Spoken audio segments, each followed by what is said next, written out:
when you were pitching, did you have a pitching coach? Yes. And so during the week, like how many sessions do you think you would pitch? I would have 2 pitching lessons a week. I also had hitting lessons.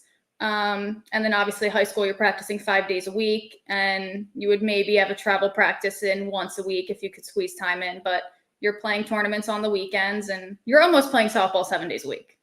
And so how hard did you have any problems managing that when you were that age, trying to just be a kid as well as trying to make sure you get all your work in?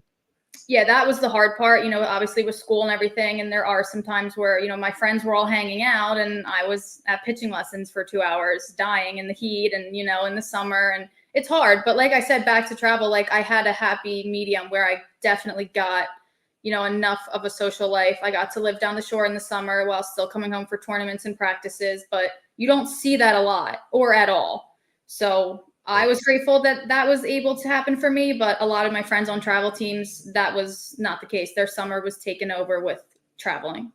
Yeah, it's a good point. And it's like those tiers of travel teams. And that's why, I just came out with an episode the other day and talk about, are you willing to give up your holidays for your sports? And I never was.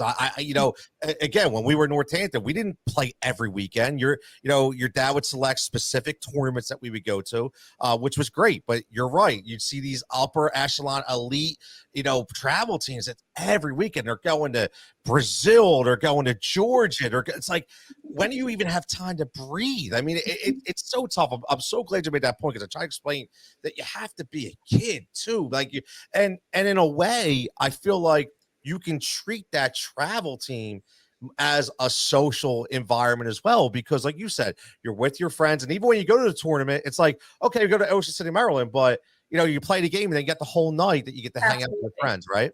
Absolutely. And we were super close as a team. So, going there was like you were hanging out with your best friends. You were walking on the boardwalk at night, going to the beach, you know what I mean? Like you're still with your group of friends, but over time it can be draining and exhausting.